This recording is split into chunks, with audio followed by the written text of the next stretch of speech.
Luke, I wanted to start off by asking you a question about the rest of the season. What are the realistic aims from now until the end of the season?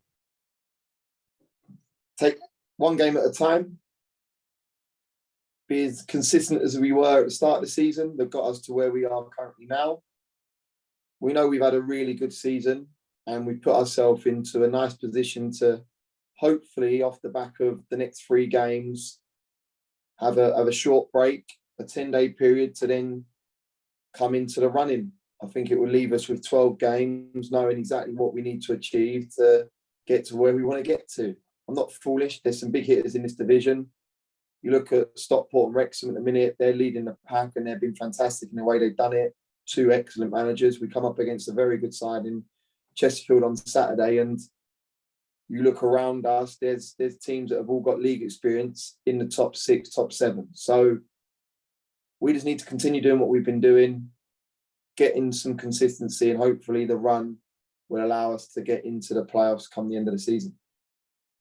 You talked about consistency and runs there. How important in football are a good run of games and a good form? Yeah, hugely, and the timing's got to be right as well. I was here when we got promoted out of the Ryman Prem, where we were, I think, 12 to go, and we then went and finished last place in the playoffs. And then we had a real good run when we was in the National South that allowed for us to get into the playoffs. And you go in there, yeah, run's massive. You go into that sort of playoff berth, if you're fortunate to be in there off the back of winning 6, 7 games out, you'd say 8, 9, 10, it puts you in good stead for a playoff game. So we're not foolish. We know at any given day, the teams in the National League are tough. We need to play at our mettle every single game. And it comes no tougher than away against Barnet tomorrow evening. And last time out against Chesterfield, it was a 1-1 draw. One thing I wanted to touch on from the game that I didn't manage to ask you afterwards was the discipline from our side. Connor Smith getting a yellow card within 10 minutes. We had 4 yellow cards throughout the game, 3 in the first half. Were you disappointed with the discipline of the boys? How many did they have? 2 on their side. 2. How many sendings off we had in the last 6, 7 games? I think it's a silly question. We had 4 yellows. Yellow cards happen. I've got to be honest with you. We've not had a sending off in however many months. You look at the National League, in every game that there's always a sending off. And I think our discipline's been pretty good, I have to say. I think the yellow card against Connor Smith was one that he needed to do. Frankie Raymond had 2 or 3 in the game and got cautioned on his 4th.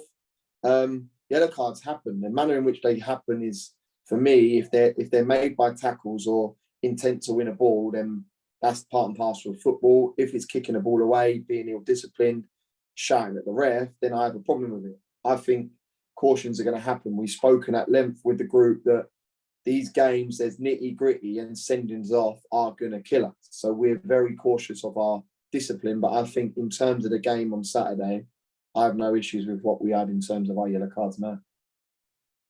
Looking ahead to tomorrow night against Barnet, Dean Brennan's side had a bit of a dip in form. Last time out, they went and smashed over 6-0. What can we expect from that game? Again, another manager I love. If you want to go and see open attacking football, you go and watch his sides. He plays a 4-3-3 with a permutation of Powell, Efren Clark, Gregor Cox, Marriott in their front 3. I think he's fantastic as a bloke. They get on the front foot. Yeah, we're going to try and nullify their strengths and exploit where we feel we can hurt them. We've played them 3 times this year already. We've got them for the 4th time, which is unheard of in a season. So we know how tight it is. We know that they want to dent our sort of playoff run currently, and we need to go there with a focus that 3 points is a must. We know how tough what the next 2-3 games are, but these games we need to go with a focus of getting 3 points. And the boys have worked ever so hard today. We spoke about where we feel that we can exploit them and hurt them. And if we do that, I think we can cause them problems. And this game was one of the rescheduled games over the Christmas period. How frustrating is it having to do the prep for a game, it getting cancelled, and then having to do the exact same prep for a game a few months later on? It changes though, mate. So what you're saying there is, yeah, we would have had them in terms of early on in the season. Maybe they had better personnel available. Maybe they was on a better run. So you can't really look at it like that. The problem we have is that it would have been one that potentially we would have had a free week. And especially with the period that we've gone through, the Torquay in recent weeks, going up to Everton, into Wrexham, it probably would have been easier on the legs. But games are coming thick and fast. You ask any player at any level, they'd rather play games than train. So we're looking forward to going there.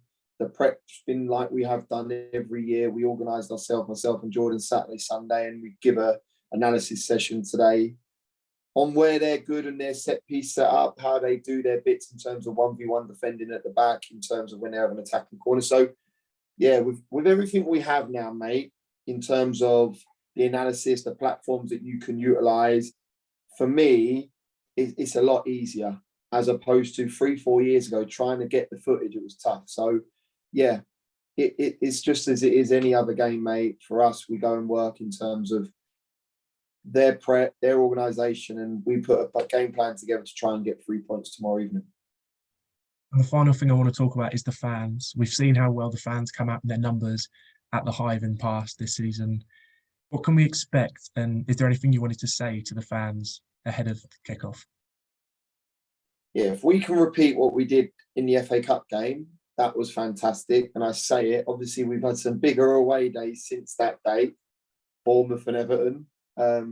But up until Barnet away in the fourth qualifying round, that was the best away day I've ever had at this football club. Obviously, the other two have topped that quite enormously. But we need a crowd there. You look at what Chesterfield had at our place, being 500-600 strong. It earns them a penalty on Saturday, and that was potentially 3 points for them in a smash and grab, in my opinion, because I felt that we deserved to take a point.